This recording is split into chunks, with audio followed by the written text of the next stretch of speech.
Assalamu alaikum wa rahmatullahi wa barakatuh, mes chers frères et sœurs, jeunes chercheurs de lumière et de sens. Bienvenue à ce 4e épisode de notre émission quotidienne Mon Ramadan 2025.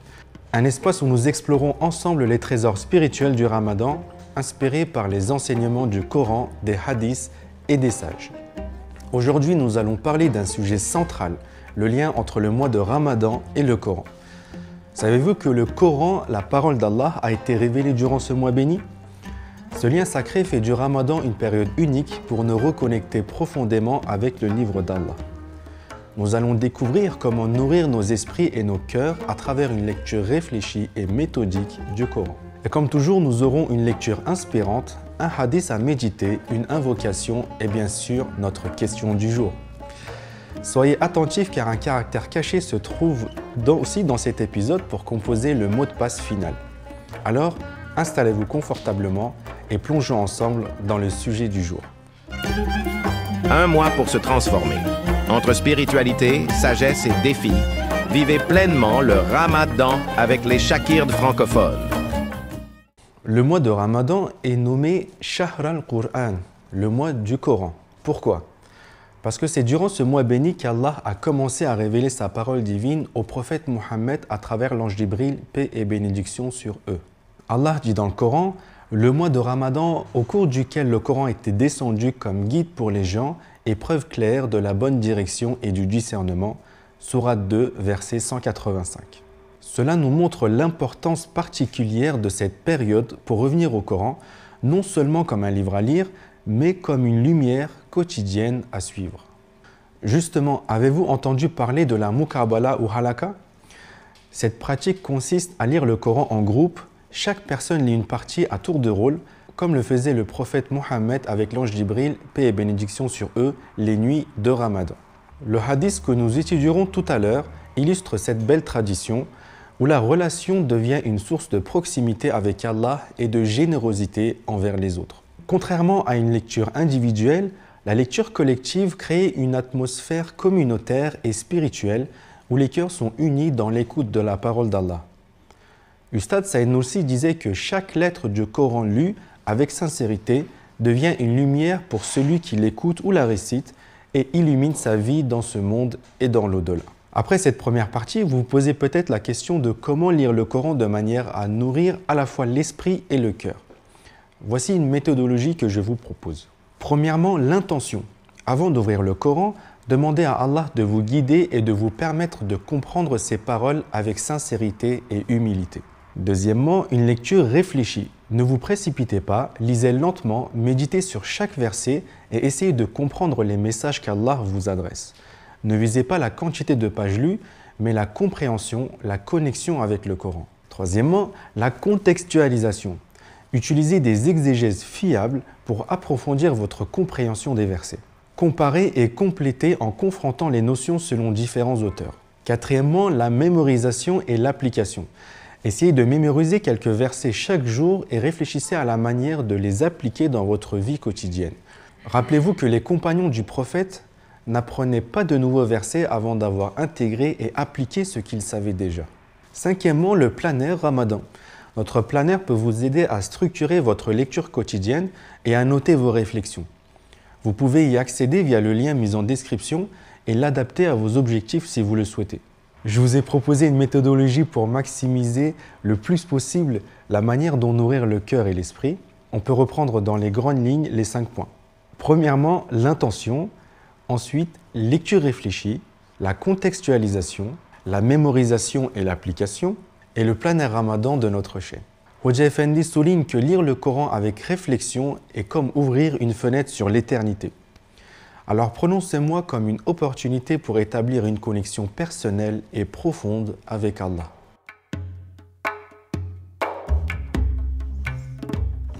Nous allons maintenant lire un passage tiré du livre Mohammed, le messager de Dieu de Hoja Effendi.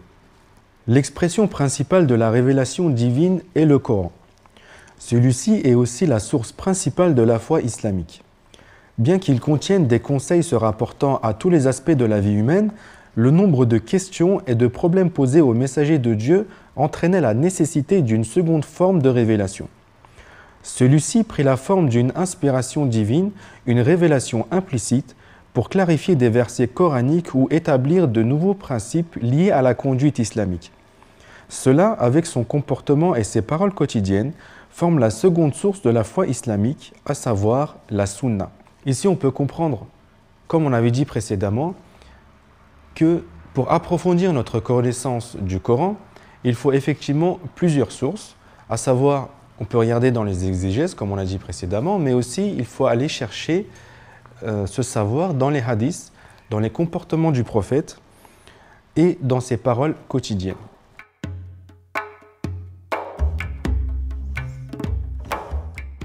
Nous allons maintenant parler du hadith du jour. Le voici. Le prophète, que la bénédiction d'Allah et son salut soient sur lui, était le plus généreux des hommes. Et la période durant laquelle il était le plus généreux était Ramadan, lorsqu'il se rencontrait avec Djibril. Djibril le retrouvait chaque nuit de Ramadan et ils étudiaient ensemble le Coran. Le prophète, que la prière d'Allah et son salut soient sur lui, était alors plus généreux que le vent envoyé, rapporté par Bukhari et Muslim. Ce hadith montre deux choses essentielles. La relation spéciale entre le prophète, paix et bénédiction sur lui, et le Coran, et comment cette relation nourrissait sa générosité. Plus il méditait sur le Coran, plus il devenait une source de bien pour les autres. Cela nous enseigne que le Coran n'est pas seulement un texte à lire, c'est un guide pour devenir des personnes meilleures, plus généreuses, plus justes et plus proches d'Allah.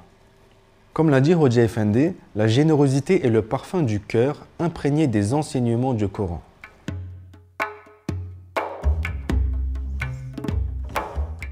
Nous allons maintenant passer à l'invocation. La lecture va être faite du Tawhid Ahmed de Hoja Effendi. Ya Allah, accorde-nous une faveur et une aide de ta toute-puissance afin que nous soyons libérés de tout autre appui et soutien venant d'un autre que toi. Ya Allah, fais de nous des gens de l'espérance qui attribuent toutes leurs attentes à ta miséricorde, qui espèrent tes faveurs et tes grâces, qui sont pleins d'inspiration pour l'avenir, mais qui vivent en considérant que les choses désirées peuvent être réalisées que par ta puissance, dont les cœurs battent toujours dans l'espoir grâce à l'immensité de ta miséricorde. Afin que nous n'attendions rien d'un autre être que toi, ne plaçons jamais nos espoirs en quelqu'un d'autre. Ya Allah, afin de nous ressusciter avec la foi et de faire l'islam une partie de notre vie, accorde à nos cœurs la clarté et l'ouverture. Ouvre et élargis nos cœurs à la foi et à l'islam. Fais-nous passer de l'étroitesse et de la détresse à la largesse et à la paix. Fais-nous atteindre la tranquillité, le contentement et la gaieté spirituelle, afin que nous ne dépendions de rien d'autre que toi et que nous restions indépendants de tout moyen. Ya Allah, exauce les demandes et les souhaits que nous formulons de ta grâce dans les moments de détresse pour atteindre la sérénité et réponds à nos supplications. Accorde-nous une telle réponse à nos prières qu'elle sera telle qu'elle nous dispensera de faire appel à quiconque autre que toi pour obtenir l'aide de la réalisation de ce que nous jugeons bénéfique ou dans la résolution de nos problèmes. Ya Allah, élève-nous spirituellement de ta présence toute puissante. Rive la foi dans nos cœurs, soutiens-nous par un esprit qui ne tremble pas, qui ne renonce pas. Que cela soit tel que nous oublions toutes sortes de soutien, d'appui qui peut venir tout autre que toi.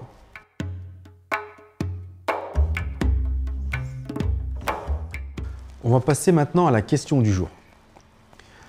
Comment s'appelle la pratique consistant à une lecture collective du Coran, comme le faisait le prophète avec l'ange Djibril, paix et bénédiction sur eux? Il y a deux réponses possibles. Écrivez une des deux en commentaire. N'oubliez pas non plus de chercher le caractère caché dans cet épisode. Chaque indice compte pour composer le mot de passe final. Pour conclure, chers frères et sœurs, rappelons-nous que le Ramadan est une occasion unique de raviver notre lien avec la parole d'Allah. Prenons ce temps pour lire, comprendre et vivre le Coran. Je vous remercie pour votre attention et vous donne rendez-vous demain pour un nouvel épisode de Mon Ramadan 2025. Qu'Allah illumine vos cœurs et bénisse vos efforts. Assalamu alaikum wa rahmatullahi wa barakatuh.